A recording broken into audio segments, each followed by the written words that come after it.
अरे सिलौटी कुटाई सिलौटी। अरे केहू घरवा बानी? अरे सिलवट वाले अब्बा सुनबो नहीं करता है। क्या है मैडम जी, आपको भी कुटवाना है? अरे काहे लिए बुला रहे हैं हम? चलिए कूट देते हैं। अच्छा ये बताओ कूटने आता है ना बढ़िया से? का कहत हो मैडम जी, एक बार कुटवेबू ना तो बार बार हम ही के बोलेबू। तो एक बात हमरो सुन लो। तो का कहतानी तनी बोली। एगो बात सुनो, आई फटीचर साइकिल लेके आई दू गो लोढ़ा आई झोरा मोरा कहाँ से लेकर के घूमते हो? अरे काम वो मिलता है कि खाली ऐसे ही घूमते रहते हो? अरे ना ये मैडम, हम खाली पेट पर रहते हैं, रखिएगा। खिसिया मत।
कुटाला तबे से कहतर मार डिजाइन बना।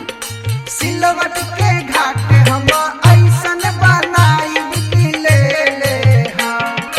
सिलवट के घाट हम ऐसन बनाई ले ले हाँ। सिलवट के कुटाई ले ले हम। सिलवट के कुटाई ले ले हाँ।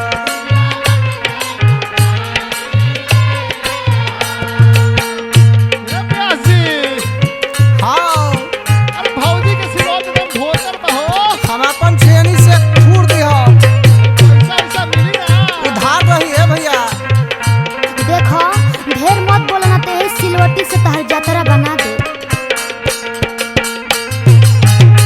बुझ गई?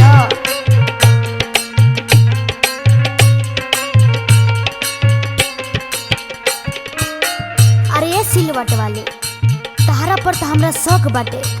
का कहत हो मैडम, हमरा के 6 साल के एक्सपीरियंस बा, विश्वास तो करी।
मैडम का हमरो बात तनी सुनी। हाँ तो सुनावा।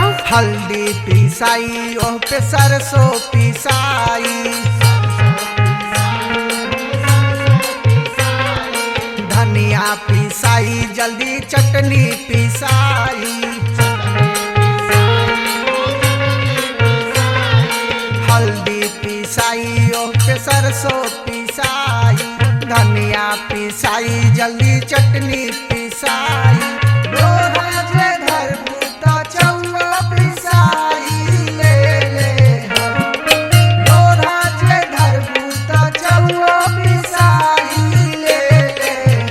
सिलवट के कुटाई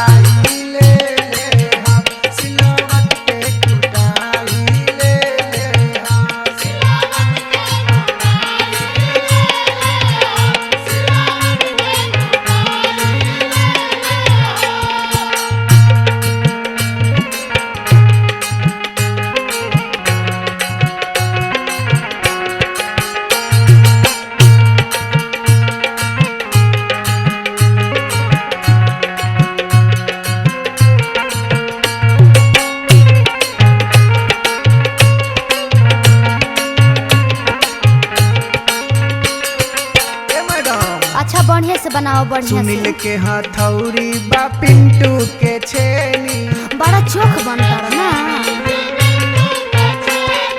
पहले ग्राइंडर से कटब हम कोनी, सुनील के हथौड़ी बा पिंटू के छेनी, पहले ग्राइंडर से कटब हम कोनी, नए के डिजाइन से कूटब सिलौटी की ले ले हम। अच्छा नए के डिजाइन से कूटब सिलौटी की ले ले, तो ठीक है ना बा। नैना लगाई ले, का कहलो? सिलावट के कुटाई ले ले हम। मार के मुंह फूल।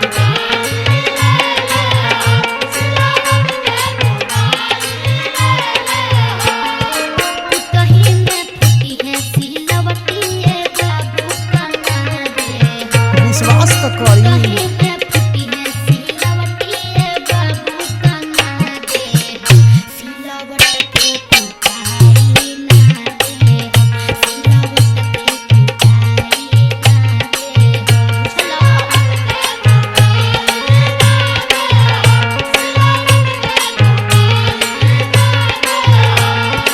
ये मैडम, का? हमको सुनी।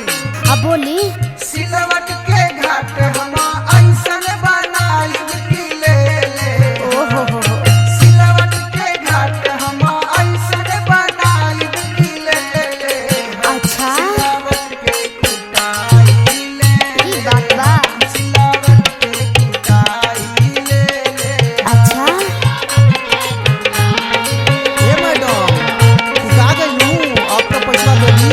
अब यही कर कुटाला तबे से कहतर मार डिजाइन बना आ हई इनकर कुटाई है। ढेर बोलता नहीं। अच्छा ठीक बा, खिसिया मत। इहे कुटाई है तहार। कितना जानी के कूट के भेज देले हैं। अच्छा लो, तहार बाल बच्चा जियो आ तार खून चूस के पियो ए बाबूजा। तूहू जिया, खाली हमरे के दी है।